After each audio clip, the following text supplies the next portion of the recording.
Are you a financial professional tied to a broker dealer? You might be wondering if this relationship is really worth it. You know, the landscape of the financial services industry is shifting, and you might want to think or rethink your strategy as a financial professional. Hey, my name's Dominique Henderson, and I coach elite financial professionals, helping them get unstuck and move from 6 figures to 7 figures by finding their ideal tribe of clients. Let's face it, the old way or the status quo of working under the broken dealer might not let you reach your full potential, or let's say your true potential. There's a lot of reasons for that. First of all, there's compliance. Everybody hates that, right? It's the quotas, it's the obsolete products, you name it. The broken dealer model does not always suit the advisor of the future. The fact is, you might be leaving money on the table and limiting your growth. Now, let me tell you this. You and I both know that as an independent financial advisor, you could probably increase your net payout somewhere between 25% at a minimum and offer more personalized services to your clients. Sound like something you would want to do? Probably. Keep on listening. So the question then becomes, how could you start your own firm or your own RIA? You know, in this evolving financial environment, my friend, there are just 4 moves that you're going to have to make in order to make this dream a reality. That's right. Not 20, not 12, just 4. Are you ready? Let's go. All right, first you got to plan your transition. So that means you're going to create a business plan. You're going to outline your service offerings. You're going to define a target audience, and you're going to create some marketing strategies. Why is this so important? Well, when you're working for the broker dealer, you're typically going to have access to some things, maybe marketing and sales and all this other kind of stuff that you as a business owner now have to create, because you're no longer working for the broker dealer. You're going to be going on your own. So it's going to take a lot of planning in this transition. Inside your business plan, you're going to want to think about what your revenue model is going to be like. How would you charge for your services? And you're going to also think about what type of services you're going to offer. Maybe you want to specialize in comprehensive financial planning, or maybe some type of tax specialty, or maybe portfolio management or wealth management. There's so many things you can do. You can include all those things if you want. The point is you're going to have to define those. You're going to talk about what the client gets. What is the deliverable that they're actually going to receive when they work with you and they employ your services, they hire you as their financial advisor. And you're going to want to think about what type of clients. So are these going to be people that are nearing retirement? Are these going to be, Henrys, high earners, not yet, or not rich? What was it called? High earners, not rich yet. Millennials, like who's going to be your target market? So, and you can even get a little bit more granular than that. Maybe you want to go by a specific profession or a company that somebody works for. There's literally the sky's the limit, but you won't be encumbered anymore by those rules and those compliance guidelines that your broker dealer imposes. But with that freedom comes the large responsibility that you're going to have to do with planning your transition. Let's move on to move number 2. In this, you're going to plan your ideal model. And what do I say by model? I mean your business model, right? Are you going to be fee only? Are you going to be fee based? Are you going to have some type of hybrid approach in there? So there's a lot of different ways. Let's explain that in just a second.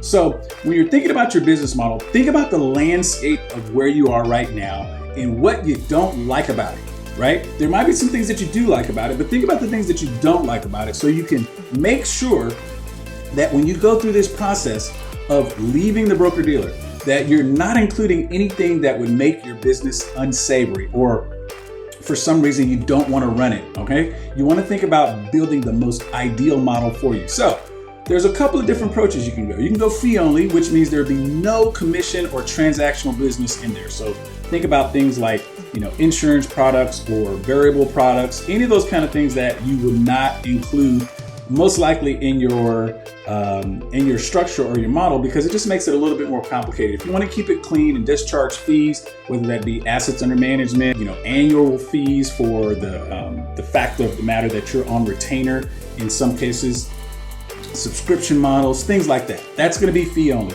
Now, if you want to have more of a fee-based approach, which could also be talked about as like the hybrid approach, where you have some commissional business in there, that's up to you. So you might think about what your specialties are and what you are best at doing. Now, let me say this. The industry has a lot to say about fee only versus fee based. You probably want to check out some of my blogs and some of my other content on my website to look and double click a little bit harder into this, because the model is up to you. Don't worry about what other people are going to say. You're going to have to go with your highest and best use and what you're best at. Move number 3 is going to be prepare for the registration process. Now, this is a biggie. You're going to either have to register with the SEC or with your state regulator. If you're just starting out and you don't have a whole lot of clients and you're under the asset minimum for the SSC, then you're just going to register with your state regulator. And this is going to include, at a minimum, having probably your 65 or your CFP, your CFA, your CHFC. You know, you're going to have different licenses and or designations for each state. So you might want to look that up. The other thing you're going to probably have to have, or you will have to have rather, is you're going to have your compliance manual, your advisory agreement, and your Form ADV. So all these things are very crucial.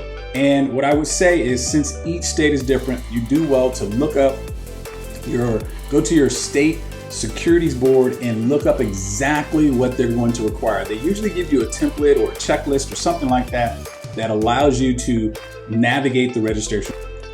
The 4th move you're going to have to make is you're going to have to start preparing your workflow. So once you're registered, once you've built your business plan, decided on your model, gotten registered, now you need to actually deliver on what you promised to all these prospective clients that are going to come through the door, right? You got to think about how you're going to set up your operations. You got to think about what technology you're going to use. You got to think about the client management system, like the CRM, you know, storing the phone numbers and the emails and the email communications back and forth, and maybe even support staff that you might need. So these are all considerations that will help you define a really, really great start for your RIA. Now, I'm going to link a couple of videos up in the cards that I've done before about starting your own RIA. They're pretty popular videos and you should check those out also. Remember, this is going to be a stretch. Leaving your comfort zone, transitioning, going through all these steps is not going to be the easiest things, but it's going to be worth it. I've done it before and I've helped several individuals do it, and it allows you to grow as a financial professional. It allows you to fulfill your potential and work with the clients that you want to work with, not the ones that are dictated to you by the broker dealer. Now, I hope this was helpful for you. Don't forget to subscribe to the channel. Like this video, share this video, maybe leave me a comment down below to tell me what your plan is for leaving the broker dealer or starting your own firm and what the time frame you have for it. I would love to hear from you. Until the next time, see you later. Bye-bye.